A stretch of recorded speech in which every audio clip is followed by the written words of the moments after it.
Thank you. Hello, Raphael. How are you? How are you? I'm good. So nice to meet you. I just finished listening to the song and I'm ready to put up my Christmas tree now. Oh, there you go. It That it, means it's it working. really it brought back so many memories. Like it kind of took me to the 80s because that's like, my childhood. Okay. Yeah, it has such a good vibe. The melody made me feel good. And I was just wondering, like, what thoughts and memories did you come up with that gave you that vibe for that song?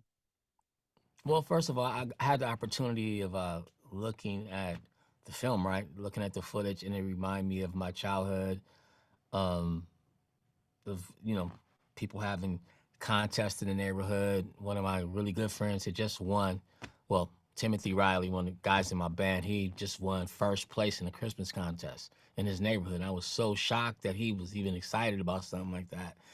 It just made me super like cheerful and like what this song should feel like. And I don't know, it just feels like that morning when you wake up and just being surprised or people preparing for it, getting the tree and it's that whole preparation. So what are some of your favorite memories that you remember from Christmas? Like what are some of your favorite childhood Christmas memories? I think my favorite Christmas memory is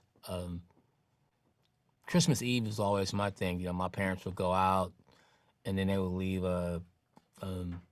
these 45 records on and they would play like Al Green Christmas songs and Temptations and just I guess it's sort of like at some point I was like only two kids left in the house.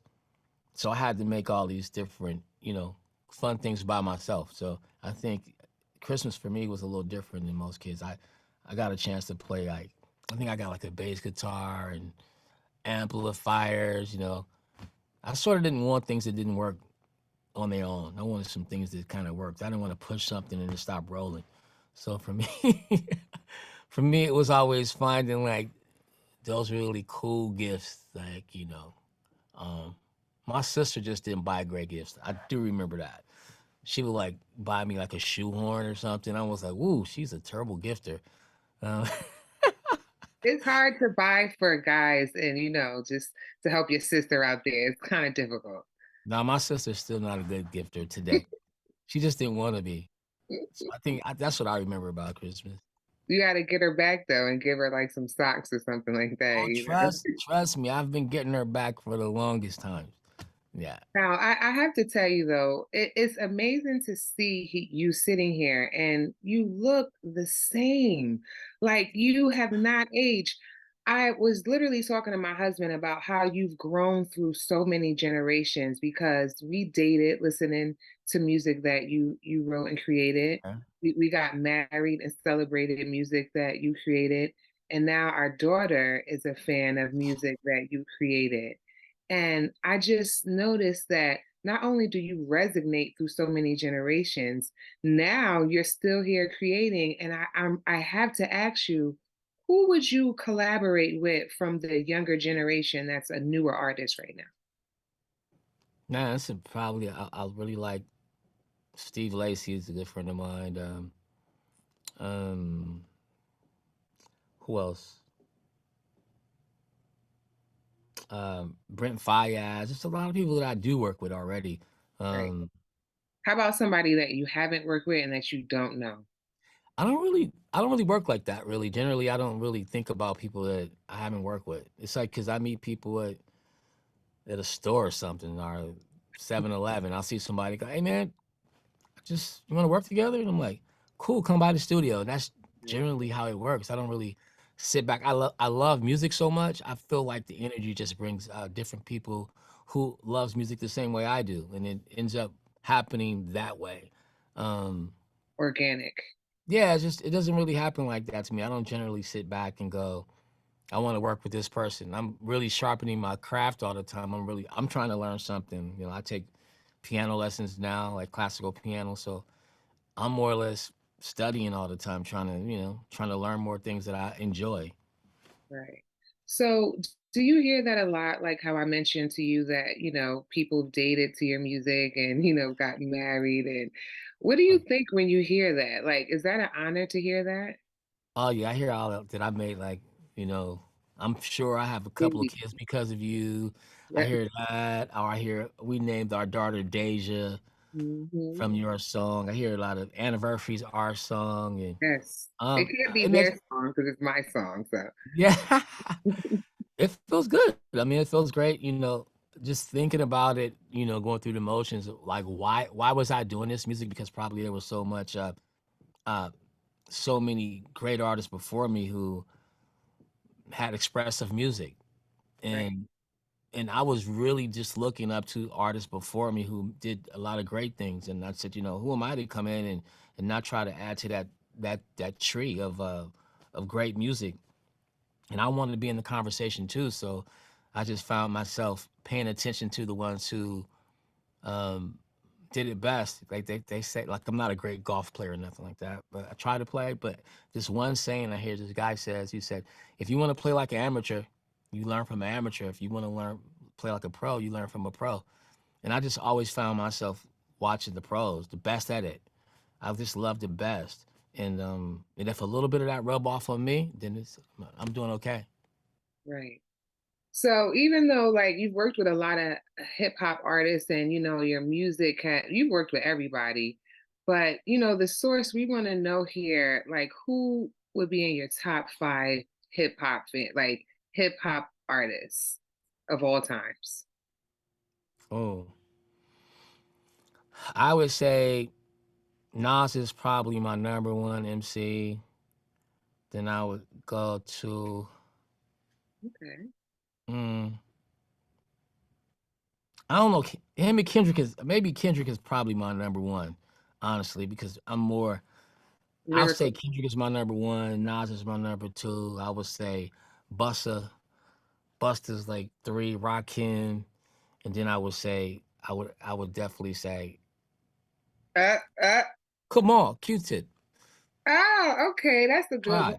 And I I'm wouldn't say they're like in like numbers like one, two, three, four, five. They're just right, like the ones I listen to the most.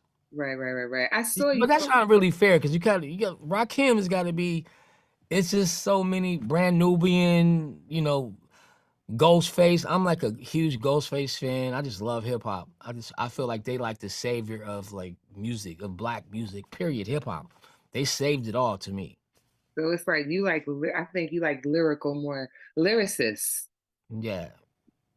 So now I see that you're touring, which really surprises me because it's like with all that you're doing in the studio, how you found time to tour. I'm just curious, what type of health regimen do you have on tour to keep yourself so vibrant and young? Like, what do you do to keep your health up? Well, before I leave on tour, I work out with Willie Gault. He's a world class runner, football player, and I asked him could I come out to UCLA and run with him and train with him before I go on tour. And I usually run on my own and do like a little bit of yoga, a little bit of Pilates. I just kind of mix it up because I feel like it goes hand in hand. And when I'm on tour, I find like a university with a track that I can go to and train. I can't find it all the time, but I found about 5 places I can go work out when I'm on tour because it's a 2.5 hour show. You got to have the wind. It's not like I'm trying to be um super cute and sexy and shit like that. It's just like you actually need Mhm. that type of wingspan to do a 2 hour show, or else you're gonna let the crowd sing half your songs. You're always gonna be on this, you sing, and Uh, if I just people saw bought the tickets, you gotta have the wingspan to do what you do. So, and I actually like it's my therapy to be up early in the morning, 5 or 6 o'clock in the morning, being somewhere where nobody's actually going. And when you become an artist, you always want a crowd to see you doing something, but there's no crowd outside in the morning when you're out running and training and all of that, training to sharpen your skills. And I just really believe in that. And actually, it just feels really good to be outside early in the morning. Yeah, that's excellent. It's the sunshine in the air, and that's It's interesting. before the sunshine comes out. This is like when it's dark still. And Yes. then you see the sun come up, then when you get to rehearsal and you see the band and everybody's walking in kind of sluggish, and like I'm like, I don't know why y'all sluggish. I was up like 5 this morning. Let's go. Let's get it. Yeah, that's when it's up, the early bird, right? So here's my last question. I want to know because you're so inspiring, just your whole story and just your catalog and just as being a fan, a journalist. I would love to know for people who are talented and maybe are losing their inspiration, what advice would you give them to stay inspired? Go where the love is of what you love to do, and remember why you did it. If you didn't do it because you love it, you're probably not going to stay inspired, and you just can't have a lot of phony people around you and people telling you that you're great, and you just got to love what you do. And two people I didn't mention in hip hop, and I have to, is Ice Cube, because I've met Ice Cube doing early days NWA. We toured NWA, and we talked a lot about what he was going to do, and he was like, I'm gonna make film. And this is before he made any film. And to see what he's doing now, I'm a huge Ice Cube fan. And also MC Hammer is somebody was very Yeah. instrumental in my career. Like he was like a person who came to me when I needed help educating myself on the business. He kind of came to me at a critical time in my life and took a lot of meetings with me to help me get to where I wanted to be. So I couldn't leave those two names out. Right, definitely. Hammer and Ice Cube, those are legends. Thank you so much. It was so You're nice welcome. speaking to you, and we Thank you. love the song. Can't wait to see the movie, and Yeah. bless you on Thank you. tour. Thank you. Have a good one. All right. Bye bye.